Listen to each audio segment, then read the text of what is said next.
Hi, this is Dr. Brenda Nordstrom, and I will be taking you on an example windshield survey of Iquitos, Peru.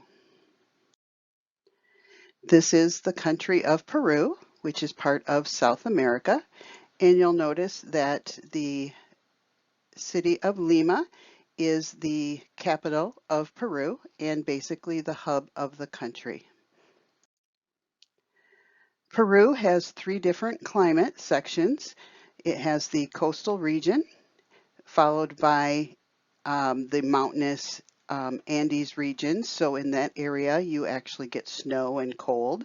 It has seasons very typical to the northern regions of North America. And then you have the rainforest, which is much of it is along the Amazon River. And obviously, because it's a rainforest, it gets very hot and wet with a significant rainy season. When you fly into Lima, Peru, you'll notice that it is very coastal, of course, with a lot of shipping industries. So when you look around, you'll notice that, yes, this is a nice park here. You've got some recreational boats, and then you'll also have, barges and other more industrial type shipping. Another picture of the coast, you'll notice the city up against the um, very steep sides of the beach area. Just another picture again of the coast, very rocky, not sandy, so you're not going to see a lot of people just hanging out on the beach like you would, say, in California, Florida, or even some of the areas around Lake Michigan, places with nice beaches. When you are driving, though, into the town, you'll notice that along the outer edges of the city is kind of your more lower economic area. When you do a windshield survey, you look for, say, like the signs that are on the light posts. What are they advertising? What kind of things do they have going on? You'll notice over here we have a dental clinic. Up here is the homes, and look at the state of repair. What kind of safety issues might you see? A little more closer look at the homes. Again, you've got power lines, you've got steep areas going up to the homes. How safe are they? Their clothing, they hang their clothes out to dry there. Just kind of look and see. Here we have a sports billboard. This one is even a closer picture. We have fallen trees. We've got a market here, so there is a place where they can go get food. Here you can see the foundation of one of the homes. They're built right into the rock. So how safe is that? If you had somebody with disabilities, a special population, how would they be able to get up and down? Even just a mom with small children, if you had children playing up there, what kind of safety issues might you have there? This is the transportation. These are little motor carts, kind of like taxis that we have here in the US. Just a little three-wheeled. And in Lima, because they do get cold there, they are enclosed. So this is more of an area where you can go shopping. These are small food vendors on the side of the road. A closer look at the motor car. Notice the graffiti. Look at how people are dressed. What are the ages of the people walking around on the street? Here we have people fixing cars. These are actually other types of taxis instead of the motor carts in case you needed to have a larger vehicle. How safe is this? Up on top of the homes, when it gets hot, you'll see people hanging out on the roofs. Look at the tatteredness the disrepair. Um, I'm not fluent in Spanish, so I can't really tell you what the signs are saying, but there were a lot of billboards around. People selling food on the side of the road, very, very common. The people lined up on the wall there, they are actually waiting in line to go to a bank. They only allow a certain number of people in a bank at a time for safety reasons. So there's an armed guard at the door, and when somebody comes out, a new person goes in. Um, the Congress was actually in session while we were there, and in the historic district, which is also the tourist area and where their government was centered, they had the Army come in for extra security.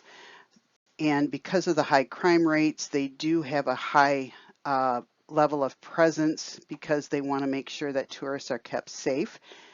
Tourist money is very, very important to their economic system. The police hanging out. Fortunately, they looked very relaxed. They were there more for show, I think, and just in case something else happened. Look at the architecture, though, in this part of town and the contrast to the neighborhood on the periphery of the city. They actually had a tank, a police tank, which was new for me. I understand some of our bigger cities in North America do have tanks as well, but I'm just a small town girl, so I did not experience this before. The homeless people frequently have dogs. Dogs are everywhere, but they do like to take care of their dogs and made sure that they had cardboard in order to keep them warm. They also had a type of historical festival, so they were many people attending this festival were in their native dress. This is the home in the yellow there where I stayed when in Lima.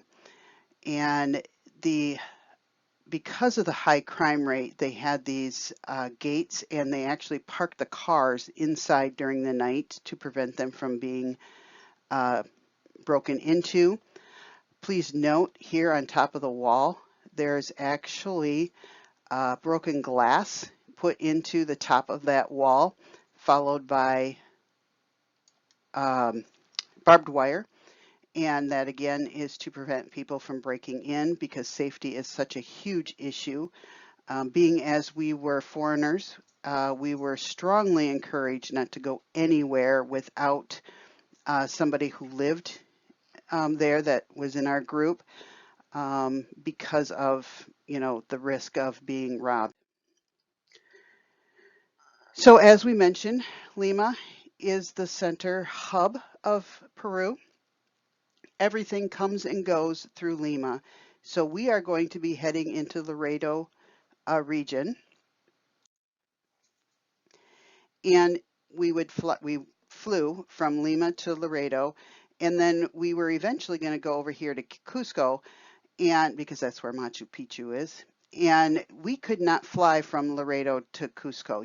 Everything had to go through Lima. So transportation wise, when it came to the whole country, everything goes to Lima. So no matter where you are in the rest of the country, you go to Lima, and then you can go to your the other part of your destination. So we're going to be heading to Iquitos, and what's interesting about Iquitos is it's the largest city that is unavailable by car. The only way you can get to Iquitos is either by flying or by boat. And you'll notice all the rivers that are there. So we have the Amazon River going through here, which is an important part to Iquitos. When we got to Iquitos, this is a typical village area. Most of their transportation is cars, or not cars, it's motorcycles. You see children running around. Please note the wires, and you've got the, a lot of trash, a lot of dirt roads. Just another picture, again, the wires. People kind of just hanging out chilling a lot. You also saw a lot of food stands. I'm not 100% sure what is in the bags there, but it is not unusual to find garbage right next to the food when we were driving around. This is an equivalent of a little cafe, and interesting to note is what they drink here. Very little water. They drink a lot of what they call Inca Cola, which is actually very good. It's very sweet and full of sugar, so not good for you, but it was enjoyable to drink.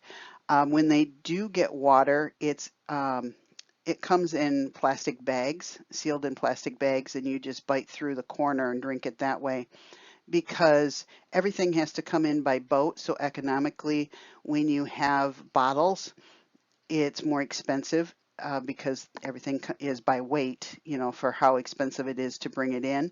So if they can get it in a plastic bag, that takes off some of the weight. If it comes in a glass bottle, they will actually pour it into like a Ziploc bag and you drink it. I mean, not a Ziploc bag, but something similar. And you drink it that way and you leave the glass bottle. They will not let you just take off with the glass bottle unless you pay for that because it's heavy, it's expensive in order to bring that in. So these cafes are where they eat. We, of course, were told never to eat from one of these or we would probably become deathly ill. This is another little side road stand with the food during these rainstorms that would pop up. You can just see the water running off. And interesting here, when it rains, they would put up these little, like a windshield, and that only offers a few inches for them to see. This gentleman actually has it down fairly low. We actually rode in carts where they only allowed themselves 2-3 inches to look through. Kids, of course, out there playing. You notice the garbage that's laying around, the dirty water. Dogs were everywhere. And they would get into the trash a lot. Instead of having garbage pickups at the homes, people would drop off the garbage on the corners, and then sanitation would come by every so often and pick up the garbage. So the dogs would shred and throw garbage everywhere. Another look, just kind of, if you can see the people, I got little kids out here. The motor carts here in Iquitos they're not enclosed because it's so warm. Again, look at the repair of the homes. What kind of people are walking around? What does the street look like? I know it's kind of hard to tell, but because they don't have restaurants like we're used to seeing restaurants, but you can see back here is a table under an overhang with people around it. That's probably a cafe, so someplace where they can go. I believe that is probably a store of some sort. This lady here, very, very sweet.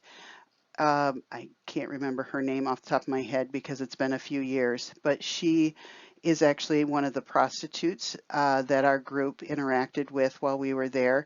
And she and some of the others worked from a plaza. They had several plazas that the prostitutes would go to in the evening to work. And prostitution here is like every other job. In fact, some of the women would actually have their husbands drop them off. So the husband would take care of the kids at night and the women would come and work. We actually provided manicures and pedicures this night and brought them coffee and stuff. They were very sweet and very appreciative. Then we go to a small village. Iquitos is one of the poorest cities in Peru. This little village here is the smallest village in Iquitos. So look, you've got, yes, you do have fresh fruits and stuff like that available. But look at the safety issues, the repair of the homes, what kind of people do you see, the transportation that's available. Again, you've got dogs. Notice the pipes draining out into the canal here. I'm sure you can guess what type is being placed here in the canal. You've got a lot of trash here. Just a closer look at the homes. Just kind of get an idea of what the community is like. This lady here is actually probably preparing food out here. Because of the rainy season, during the rainy season, it gets very, very wet. The pathways are up on, the walkways are elevated up on sticks. Yes, we did walk on those. A little scary sometimes. Some of the homes, this person does have a nice motorcycle there. This here is an outhouse. I'm not sure how many homes use that outhouse, but you'll notice it's right next to the chickens that provide the eggs and the meat for some of the families. Just a look of the same area just from farther back so you can see what the neighborhood looks like. This gentleman here is he's got the machete and he's mowing his lawn is basically what he's doing. This area here with the cloth is another outhouse. The kids running through, look at the, the muck and the trash that's in the area. Think of any health issues that they could potentially have. This is a little children's church that we were at. Notice the breaks in the wall where the light and the wind come through. We were told to be careful that we had to spread out, especially as adults. We could not stand several people in one area for fear that we would break through the floor. Another little food vendor. Just some kids playing, some game with bottle caps. It was a little bit of a hike, but you then came to a marketplace that was on the Amazon River. Their meat was all out there, not refrigerated at all. Flies all over the place. These little guys are grubs, and those grubs are actually bigger than your thumb. And I'm sure you can guess what they do with those grubs. They fry them up and eat them. So fish, grubs, these are plantains, which is their version of like a potato. It's a starch. And so they eat a lot of plantains. We were able to take a ride to where I'm going to show you a fish farm on the other side of the Amazon River. So this shows you the home on the river. So the river would be considered a natural border between the two neighborhoods. They do their laundry right there in the water. So the houses, some similarities, but different in that they're not right on top of each other. So once you get away from the congestion of the village, in some ways nicer, but again, still you have open to air and the elements. This is a picture of the fish farm. Notice the dark water. The Amazon River is very, very muddy. If you go swimming or bathe or anything like that in that river, you just get that buildup. And then when you go to a real shower where you can wash all that off, if you've spent any time not taking a real shower and just using the water from the Amazon River, when you get into the real shower, it'll just be brown coming off you. So we were able to fish. So some of the men from our group went into the fish ponds and pulled some nice fish up. The fish were actually very good and they were fresh. The whole family gets in and part of the cooking preparations. So you'll notice the families are very tight knit. Working on the fish. This is the equivalent of an Amazonian crib. They make a hammock and then just kind of wrap the sticks in the fabric in order to spread them out. So, do you see any issues with that? Any safety problems? Um, Cooking over the open fire, they wrap a lot of things in the plantain leaves to do the cooking. Um, Most of the water was bottled water for us. We couldn't have any of their regular water for obvious reasons. This is my daughter showing you what happens when you give her a fish. But that's how they serve the fish. It was just all whole. The fins, you just peel the fins off. They're nice and crispy. They're kind of like potato chips. Just a picture of the group we were with.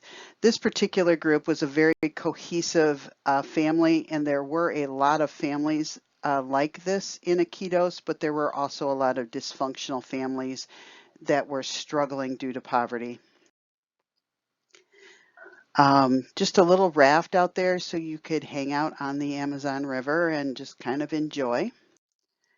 And I wanted to include this picture because I showed you a lot of the negative things related to Iquitos, but the view and the land is just phenomenal. I just, there was something about the country that just resonated with me. It was very, very beautiful. There were a lot of things about it that you could enjoy recreationally. They do have a lot of tourists that come through to take trips up and down the Amazon River. So anyway, this is a walkthrough of kind of the country of Peru in general, Iquitos specifically, and take note of the different things that were on your windshield survey template. You wanted to look at the people, what do they tell you about the area, available services. Did you see any health facilities? I can tell you there are some there, but they were few and far between. Most people do not go and get health care unless it's absolutely necessary. Um, Water, food, availability to buy and purchase items. Um, the boundaries. You've got um, the river is a natural boundary. In the big city, you kind of had a boundary just in the change in the buildings with the low economic and the higher economic areas. So hopefully this kind of gave you an idea of some things to look for when you're driving through your neighborhood for your windshield survey. Thank you, and I hope you enjoyed this.